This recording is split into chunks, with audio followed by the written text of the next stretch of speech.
What is up, YouTube? I am Devon DaVinci, leader of the Renaissance Crew. If you want to join the Renaissance Crew, all you have to do is to click that subscribe button, and you too shall be on the path of enlightenment.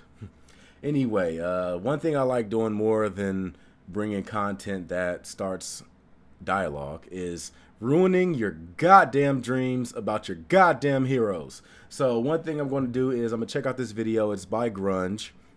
They do a lot of, it's not necessarily top 10 lists, like it's not lists, but they do videos where they talk about numerous things, and usually it's around a certain topic or subject. This is respected historical figures who were actually pretty awful, and hopefully this will give you a little bit of knowledge about people that maybe you looked up to at one point, or you've been taught have been a certain way.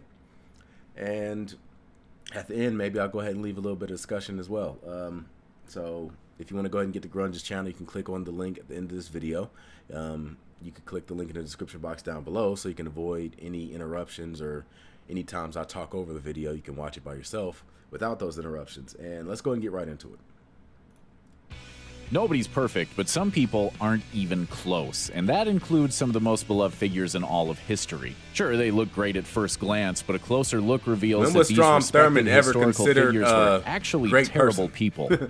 Screen legend John Wayne's reputation as an upstanding man's man gets tainted real fast once you hear his views on anyone who wasn't white. In a 1971 interview with Playboy, he actually said, "I believe in white supremacy until the blacks are educated to a point of responsibility. I don't believe in giving authority and positions of leadership and judgment to irresponsible people." Wayne also railed against black people getting too many opportunities, complaining that Hollywood studios were, quote, taking their tokenism a little too far. The actor also had a problem with Native Americans. In that same Playboy interview, he said that white people grabbing America from the Native Americans was good. As he put it, there were great numbers of people who needed new land, and the Indians were selfishly trying to keep it for themselves. There shouldn't be.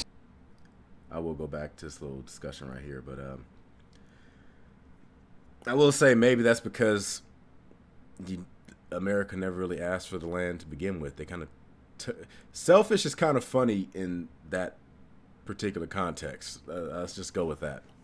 And about the whole leadership and things like that, it's not sounding good. So that's all I gotta say. It's not sounding good. But the tokenism thing, that's very funny, because this was, I'm pretty sure he did that interview in like either the 60s or the 70s, right? There weren't a lot of black roles and stuff back then. Like, you could make that argument now because, like, especially with, like, let's say like with Star Wars, for example, they're going out of their way to intentionally diversify the cast, which I don't necessarily have a problem. If the character can be written any which way, then fine, get whoever you want to do it. Usually get the best person that's qualified for the role. I don't have an issue with them getting somebody that's like different race or getting somebody that's not white doing something. I have no problem with that. But when you intentionally, like, all right, well, the purpose is we want to try to get as many people that are different races, or females and males and this, that, and the other, that seems weird. I mean, like I said, it should be based on how the universe is. Don't get me wrong, the old Star Wars was just completely on the opposite direction. I know goddamn well there was more than one black person in the whole fucking universe. And yeah, I think that should get a little bit diversified, but it does get crazy nowadays. But back when he's talking, no, hell no. Black people deserved every role they got back then. Are you kidding me? Trying to keep it for themselves. There shouldn't be so much whining and bellyaching. Comic book artist Bob Kane is known as the creator of Batman alongside co-creator Bill Finger. While the Caped Crusader debuted in 1939, Finger had to watch as his more influential friend took all the credit, belittled Finger's own claims of creatorship, and left him to die in obscurity. You can take almost any Batman book off the shelf and open to the title page, Batman created by Bob Kane. It's true that Kane came up with the concept for a character called Batman, but his version would wear a red suit, have wavy blonde hair, and fly around using a pair of bat wings. But Kane also conscripted Bill Finger to flesh out the character. Finger then created the Batman costume we know today, removed the character's superpowers, and made him a detective. Wow. Finger also created Catwoman, Robin, and the Joker to boot. Kane, meanwhile, used his own creative powers to invent ways to secure a contract with DC that forbade the company from crediting his friend. While Kane would make money off Batman from day one, Finger wouldn't get a creator credit until 2015. Unfortunately, Finger died in 1974. And for that, there is no forgiveness for Bob Kane. While there are plenty of presidents who cheated on their wives, John F. Kennedy is probably the most famous for it. He slept with movie stars and secretaries, and it was absolutely terrible for the pain it caused his wife. Jackie Kennedy is famous for being the picture-perfect first lady and the ever-dutiful spouse, but Jackie was aware of many of Jack's affairs. In fact, she considered divorce at least twice. The first time was in 1956 when JFK left his pregnant wife at home to go on a Mediterranean cruise. When she gave birth to a stillborn daughter, he couldn't even cut his vacation short and come home to her. Damn. But every time she thought of ending it, her family talked her out of it. JFK might have been a great president, but he wasn't exactly the best husband. South Carolina native Strom Thurmond was the longest-serving senator in U.S. history, but even though plenty of his constituents loved him, he had some terrible views about race. When Thurmond ran for president in 1948 on a states' rights and segregationist platform, he managed to get over 1 million votes, and I'm gonna go ahead and talk about this real quick also. The whole states' rights political party. Now, there's this weird thing going on nowadays, especially like during 2016 during the election. There was these like memes and stuff that'll pop up on Facebook that'll say, like, for example, oh, well, Democrats created this, Democrats created the KKK and everything else, which is true. They did. But the people that were a part of that group, that sect, the Dixiecrats, as they call it, they left the Democratic Party after signs of the New Deal and Civil Rights Acts being signed and stuff. They started to separate from them. Now, a lot of people that'll sit here and try to put a spin on it and say, well, they couldn't have left it because none of them joined the Republicans or whatever else. That's because they didn't join the Republicans. They started their own political party, which was the States' Rights Party, or the States' Rights Democrats, or whatever the hell they wanted to call themselves. Strom Thurmond was somebody that represented them. They also had the governor, George Wallace, who was very famous for saying that, quote, segregation now, segregation tomorrow, segregation forever. The guy that literally stood in front of the school steps and the school doors to physically block black kids from integrating a white school. This is the guy that was running for that party as well. And it's also ironic because they still exist today. I believe they're called something different now, but they still exist today, and they did nominate President Trump to represent them for president in 2016. Now, does that mean that Trump knew anything about it or was a part of it? No, obviously I don't think he knew anything about it, but they still picked Trump. And the funny thing is, people sit here and be like, oh, well, the Republicans didn't do that. The Republicans kind of capitalized on the void that was left behind when they left the Democratic Party. Because the South wasn't really voting for Democrats during that time, because the ones that, you know, supported the Dixiecrats and shit kind of left with them. So there was like a void because the Dixiecrat Party wasn't going to do shit. Nobody was going to outright vote for racist. But then the Republicans created the Southern strategy to try to capitalize on that void in the South. Let's continue. He continued his fight against equality when he got to the Senate. In 1957, President Eisenhower proposed some basic civil rights laws, but Thurmond filibustered against them for over 24 hours, still the longest speech in Senate history. I was about to say, the longest but what filibuster. makes Thurmond much worse than almost any other racist was that he was also a hypocrite. When he was 22, he impregnated a 16-year-old black domestic worker. He completely ignored his daughter, Essie Mae Washington Williams, until she was 16, after which he started giving her money from time to time. This was partly to keep her quiet, as he knew exposure could ruin his political career. Nelson Mandela's marriage with his wife Winnie survived nearly 3 decades of his imprisonment, but it fell apart in 1996 when it was revealed that she cheated on him with her younger bodyguard. Winnie was a fighter like her husband and earned herself the title Mother of the Nation, but she was involved in some seriously controversial activities. If she suspected someone of being a traitor to the cause, she might order a necklacing, putting a gasoline-soaked car tire around someone's neck and lighting it on fire. Winnie Mandela was eventually convicted of kidnapping, assault, and fraud, and when she became part of the government as a deputy minister, she ended up getting fired for insubordination. He needed the That's some blood of savage those shit. who loved him, is what Pablo Picasso's granddaughter Marina once said about her artist grandfather. One of the most famous artists who ever lived, Picasso completely changed what modern art could be. But as he scaled these dizzying heights, he displayed a distinct penchant for misogyny. Picasso himself wasn't shy about these views. He's on record as calling women machines for suffering. He ensured his children and their wives depended on him for money. When Marina's parents broke up, he kept her and her alcoholic mother in poverty to teach them a lesson. Being one of Picasso's women also meant watching as he slept with hundreds of people. He once said he thought women were either goddesses or doormats, but he often only treated them more like the latter. It's borderline blasphemous to criticize Mother Teresa. Did anyone in history do more to help the poor and the sick? Turns out maybe she wasn't that great after all. As reported by the Times of India, Mother Teresa's true motives were less about helping people and more about boosting the numbers for her own religion. Mother Teresa's mission buildings, despite having tons of charitable donations at their disposal, rarely actually helped poor, sick people become healthy. In fact, most of these places, according to a 2013 paper published in Studies in Religion, were dirty, short on doctors, low on food, and largely bereft of painkillers. Nevertheless, Teresa found the suffering beautiful. We know this because she said it to writer Christopher Hitchens. There is something beautiful in seeing the poor accept their lot, to suffer it like Christ's passion. The world gains much from their suffering. Naturally, this didn't apply to Teresa herself, who, according to Hitchens, would regularly get care at far more reputable hospitals. She's forever on some scumbag's Learjet going around cashing in on everyone else's belief that she's a saint. But Teresa's true I'll be goal checking out was more to use Christopher her charitable Hitchens in the efforts to future. convert people to Roman Catholicism. She truly felt that the poor, the sick, and the suffering were akin to Jesus. If they suffered as he did, in her mind, that would bring them closer to him. It would seem she skipped the parts in the Bible where Jesus actually healed sick people. Well,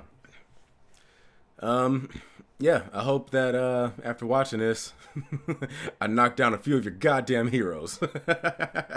I'm sorry, that's funny. But yeah, a few of them things I knew about. I knew about Mother Teresa. Everybody knew about John F. Kennedy. I don't think he really hid his extramarital affairs. It depends. If you want to throw extramarital affairs in there, there's a lot of people that would be considered. Well, did it say a little bit more awful, or did it say awful, or relatively awful? It was something like that. But yeah, I don't really.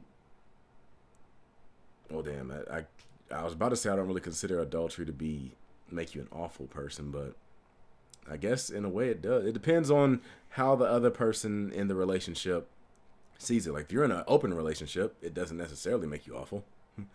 If you're in a closed relationship, I guess it depends on how the other person treats you.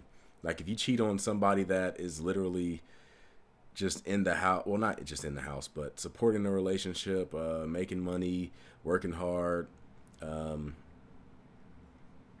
trying to do what's right by you, and you go out and cheat on them, then yeah, that makes you an awful person. But if that person is abusive and verbally abuses you, physically abuses you in some way, don't really care about your opinions, don't really take care of you, you're the one working and taking care of them, and you go out and cheat on them or something like that, then I don't think that makes you an awful person. Like I said, context. It depends on context. Yeah, I think I pretty much said all I need to say about this. I talked about Strom Thurmond because that was funny that they had him even listed on that list. Just because you're a long-time senator or you got a lot of terms in Senate doesn't make you a good person. As a matter of fact, a lot of times that usually means the opposite. If you find yourself in Congress for a very long time, you ever heard that saying, you never want to live long enough to become the bad guy or something, or you're only the hero until you've lived long enough to become the bad guy. I don't know the exact way it's said, but it's something like that. Like if you live long enough, you'll either die or become the bad guy. And that's how I believe Congress works, because if you spend a lot of time in Congress, there's only a matter of time before you start getting exposed to corruption and donor money and lobbyists and all these other things, and then next thing you know, you become one of them. That's usually how Congress works. I mean, at least ever since the whole Citizens United thing, that's how it's been. So yeah, I'm not going to sit here and consider him a great person just because of that. I think that John Wayne's comments are mostly from ignorance. mostly from the fact that the time that he grew up in and probably the people that told him about these things growing up and things like that, it gave him a mindset that was very ignorant. I'm sure if he had a chance to, well, I can't really say for sure. I don't know what he did with his free time, but I would think that if he was around enough black people and had a chance to like talk to him and got to know us and things like that, and saw some of the more intellectual black people in higher places, hopefully it could have changed his mindset. I do remember that he said something about Martin Luther King, about the civil rights movement and things like that, which to me was extremely ignorant because the idea that, oh, well, you know, they have it good right now. Why, test the waters, or why irritate or instigate or something like that? It's like, okay, first of all, we're not equal citizens, so the fact that you're trying to say, oh, well, why don't they just do this? That's bullshit. Walk a mile in their shoes and then say that they got it like everybody else. But yeah, like I said, I think it has something to do with the times that he grew up in and stuff like that. Elvis, I don't think was racist. I know that John Wayne and Elvis gets tied together because of the whole Public Enemy thing and the lines that they said. But from what I've studied, the line that Elvis said was wrong. It was false. He never said that. He never said anything about the line was, the only thing a black person can do for me is buy my records and polish my blue suede shoes or some shit like that. He never said that. That was fake. Actually, as a matter of fact, Elvis Presley was very embracive of the black community. He would personally give credit to black artists. He gave black artists opportunities in his shows and in his groups and background singers. As a matter of fact, that's where Whitney Houston's mother got like her start and got into the industry, was through Elvis. I remember hearing a story one time about Elvis actually canceling a show in Texas because they told him that he couldn't bring his background singers on stage with him. So he said, well, you know what, I'm just not going to do the show.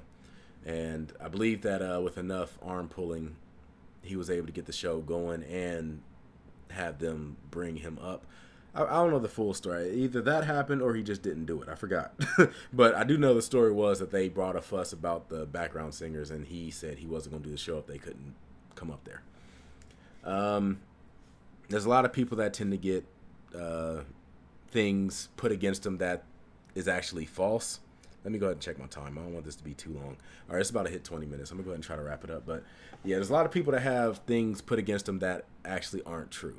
So if you're going to go ahead and look into somebody and call them an awful person, make sure you look into the story surrounding the accusations and see if they're actually true or not. Don't just go to the first blog or the first news story or something like that. Actually go down a rabbit hole and look and see what the sources and things like that are. And also look and see if there's a rebuttal to that article, or if there's a retraction, because a lot of times they'll news outlets will release a story about someone and then it'll cause a big stir in the industry, and then they'll be wrong and they'll do a retraction, but the retraction won't get any attention. So make sure you look into it and see if there's anything that goes against that article also. But that's pretty much it. I am Devon DaVinci, and you have just been a little bit more enlightened. So if you want to go ahead and join the Renaissance crew, make sure you hit that subscribe button down below. If you like this video, hit the like button, and be sure to leave comments and share as well to try to help expand the community and become a part of the community. That's all. I'm going to go ahead and move on to something else. Hopefully I will see you guys there. Until then, I'll give you the deuces, and I'll see you next time. Deuces.